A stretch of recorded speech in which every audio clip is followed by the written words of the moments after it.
Alors, si je disais un achat fort, ou une conviction forte de ce qu'il faut faire aujourd'hui. La conviction forte aujourd'hui, c'est plutôt de changer de stratégie de gestion et de passer sur des stratégies de gestion dites alternatives. Alors, alternative, vous le définissez comment ça? C'est une stratégie qui a pour objectif de générer une performance relativement régulière et le plus décorrélée possible des actions et des obligations.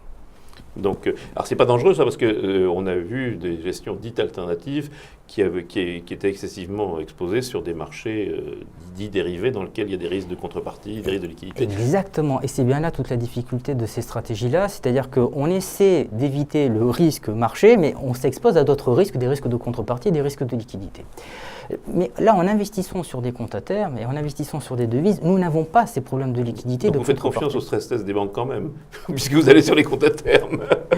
Oui, donc il faut pas, bien sûr, il ne faut pas généraliser, mais bon, d'ailleurs, il y a des banques plus ou moins bonnes. Oui. Moi, je pense notamment aux crédits municipaux qui ont une gestion du risque qui est extrêmement bonne, puisqu'elles prennent, pour prêter 1 euro, elles prennent en garantie, en nantissement, un bien réel. Oui, qui vaut un peu plus qu'1 euro. Donc exactement. Pour 1 euro prêté, elle prend en nantissement 2, et elle n'investit pas sur les marchés financiers. D'ailleurs, si c'est la plus ancienne banque du monde, celle de Sienne, c'est que ça marche depuis un moment. Exactement. Donc voilà, ça nous paraît un concept fort. Voilà, passer sur des comptes à terme et chercher de la performance sur les devises. Et un deuxième concept éventuellement ? Oui, on a parlé du Bitcoin tout à l'heure. Oui. Alors voilà, comment est-ce que je profite du Bitcoin? Ou est-ce qu'un jour je peux en profiter? Parce que c'est une révolution quand même. Hein. C'est la même chose que de passer c'est une révolution. Du franc or, même du dollar or jusqu'en 1971 au dollar papier à partir de 71. Oui, voilà, c'est ça. C'est une révolution technologique qui est en train de progresser et qui va transformer cette monnaie virtuelle en monnaie marchandise backée sur un actif réel sous-jacent. Donc pour vous, dans 5 ans, si on se revoit, on aura peut-être l'un et l'autre un compte en monnaie virtuelle avec lequel on achètera des biens et services, etc. Peut-être payer avec une monnaie marchandise que vous aurez stockée sur votre téléphone portable et vous pourrez faire des paiements assez facilement. Alors comment j'en profite?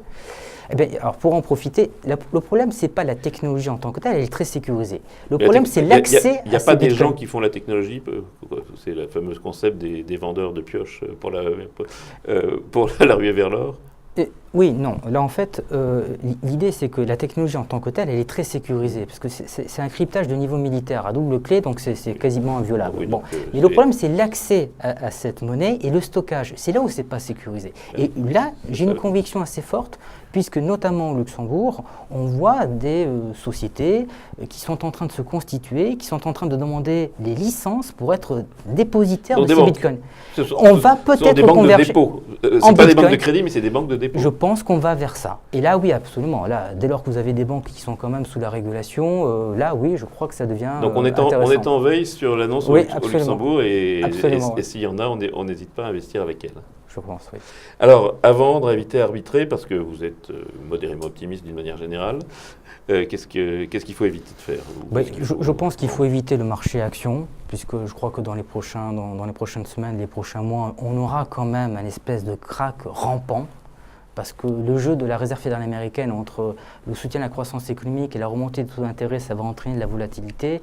Et c'est un jeu c'est un exercice qui est difficile. Mais la Fed fait toujours attention à la valeur des actifs, à l'immobilier et à la bourse. Je veux bien, mais ça va quand même entraîner de la volatilité. Et bon, dès lors que vous voulez avoir un placement qui se veut à minima un peu sécurisé, il ne faut pas aller sur 6 ans de hausse de la bourse, ça l'a fragilisé. Voilà. Oui, puis il y a quand même des bulles. Puis énormément d'injections de liquidités sur les marchés financiers, sur les actions, sur les obligations, sur les matières premières. Et là, il y a une surréaction qui est en train d'être faite. Donc, je ne suis pas optimiste. On l'a vu sur les matières premières avec la forte chute des prix du pétrole. Exactement. Qui ont mis en difficulté des fonds d'arbitrage, les hedge funds.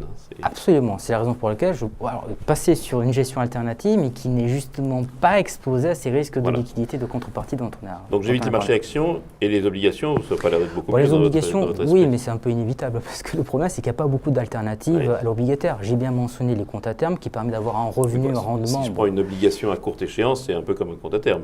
Mais il y a une volatilité. Il y a une volatilité qui dépend de l'évolution du taux d'intérêt. Avec les comptes à terme, ce n'est pas le cas.